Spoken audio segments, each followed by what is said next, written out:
इस वीडियो में हम आपको बताने जा रहे हैं रूल बेस्ड सिस्टम के बारे में। इन computer science A rule based system is used to store and manipulate knowledge to interpret information in a useful way.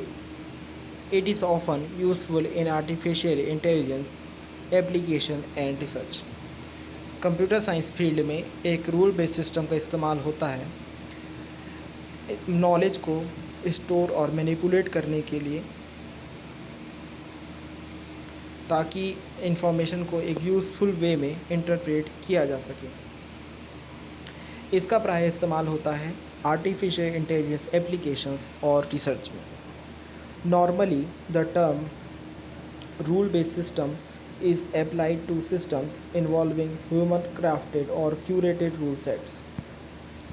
Normally term rule based system applied होता है systems पे जिसमें इन्वॉल्व होता है human crafted या फिर curated rule sets.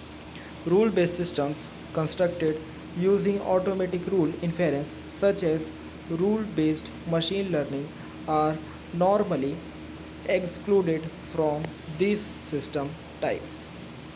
Normally term rule based system applied होता है उन सिस्टम्स पे जिनमें इन्वॉल्व होता है ह्यूमन क्राफ्टेड या फिर curated rule sets.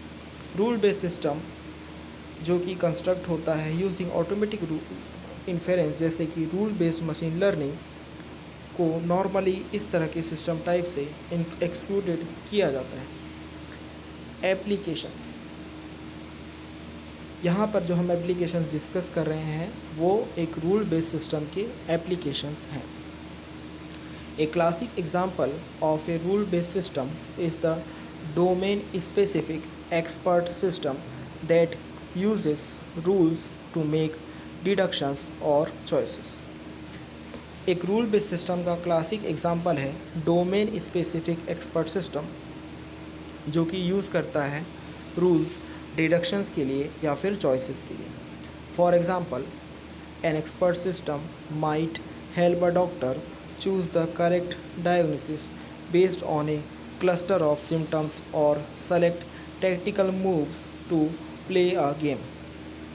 Rule based system का एक क्लासिक एग्जांपल है डोमेन स्पेसिफिक एक्सपर्ट सिस्टम, जो कि यूज़ करता है रूल्स को डिडक्शन या फिर चॉइसेस के लिए। एग्जांपल के लिए, एक एक्सपर्ट सिस्टम शायद हेल्प कर सकता है एक डॉक्टर को ताकि वह करेक्ट डायग्नोसिस को चूज़ कर सके एक क्लस्टर ऑफ सिम्टम्स की बेसिस पे, या फिर सेलेक्ट किया जा सके टैक्टिकल मूव्स किसी भी गेम को प्ले करने के लिए। Rule based system can be used to perform lexical analysis to compile और इंटरप्रेट कंप्यूटर प्रोग्राम्स और in natural language processing.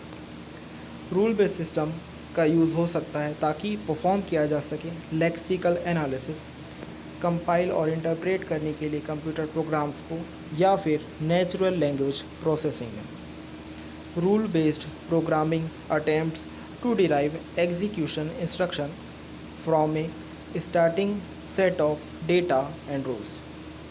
Rule based programming प्रयास करता है कि डिराइव कर सके एग्जीक्यूशन इंस्ट्रक्शन एक स्टार्टिंग सेट ऑफ डेटा और रूल से।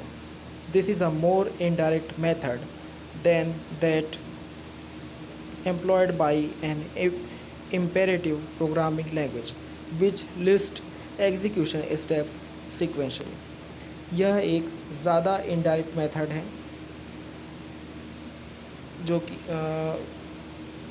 एक इम्पेरेटिव प्रोग्रामिंग लैंग्वेज के कंपैरिजन में, जिसमें लिस्ट किए जा सकते हैं execution steps sequential. Rule based programming इस चीज़ के प्रयास करता है कि डिराइव किया जा सके एग्जीक्यूशन इंस्ट्रक्शन एक स्टार्टिंग सेट ऑफ डेटा और रूल्स। यह एक इम्पेरेटिव प्रोग्रामिंग लैंग्वेज की तुलना में इनडायरेक्ट मेथड है। इम्पेरेटिव प्रोग्रामिंग लैंग्वेज में एग्जीक्यूशन स्टेप्स को सिक्वेंशली लिस्ट किया जाता है। कंस्ट्रक्शन, यहाँ पर हम जो कंस्ट्रक्शन डिस्कस कर रहे हैं वह है रूल बेस्ड सिस्टम का construction. A typical rule based system has 4 basic components.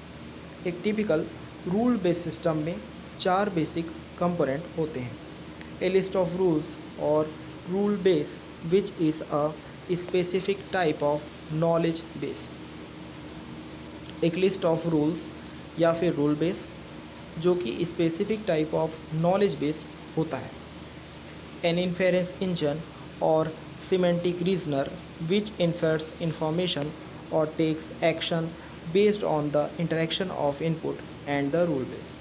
एक इन्फेरेंस इंजन या semantic reasoner जो कि इन्फर्स करता है इंफॉर्मेशन और लेता है action based on the interaction of input and the rule base. The interpreter executes a production system program by performing the following match results act cycle. Interpreter execute करता है एक प्रोडक्शन सिस्टम प्रोग्राम को जिसके लिए वो perform करता है following match result act cycle. Match.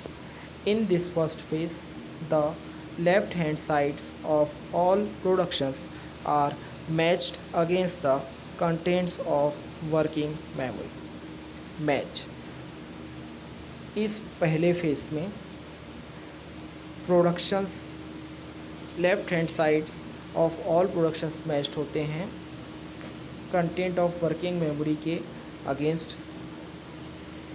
इसमें as a result conflict set obtained हो as a result a conflict set is obtained which consist of instantiation of all satisfied productions.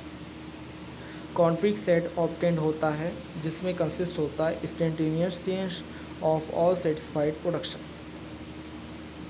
An instantiation of a production is an ordered list of working memory elements that satisfies the left hand side of the production. Instantaneous एक production होता है एक order list of working memory elements का जो कि satisfy करता है left hand side of the production.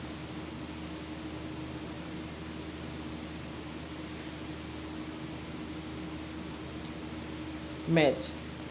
इस पहले फेज में सारे प्रोडक्शंस के लेफ्ट हैंड साइड मैच्ड होते हैं against the content of working memory जिसमें as a result conflict set हमें प्राप्त होता है जिसमें कंसिस्ट होता है instantiation of all satisfied productions. Instantiation of production एक order list of working memory element होता है जो कि सेटिस्फाई करता है left hand side of the production. Conflict resolution. यह सेकेंड फेज है. In this second phase one of the production instantiation in the conflict set is chosen for execution. If no productions are satisfied the interpreter halts. Second phase है conflict resolution. इस second phase में यह second phase एक production instantiation होता है conflict set में जो कि चूजन होता है for execution. If no production are satisfied the interpreter halts. यदि कोई भी प्रोडक्शन सेटिस्फाइड नहीं होता है तो इंटरप्रेटर हॉल्ट्स करता है. सेकेंड फेज है कॉन्फ्लिक्ट रिजोल्यूशन. इस सेकेंड फेज में product initiation conflict set chosen होता है एग्जीक्यूशन के लिए. यदि कोई भी प्रोडक्शन सेटिस्फाई नहीं होता है तो इंटरप्रेटर हॉल्ट्स करता है. थर्ड फेज होता है act. In this third phase the actions of the production selected in the conflict resolution phase are executed.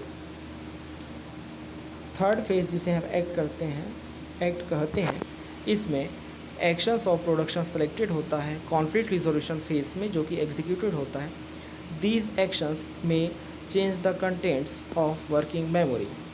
यह एक्शन चेंज करते हैं कंटेंट्स ऑफ वर्किंग मेमोरी को. At the end of this phase execution returns to the first phase. एट the end ऑफ इस phase के end में execution returns होता है फर्स्ट फेज में.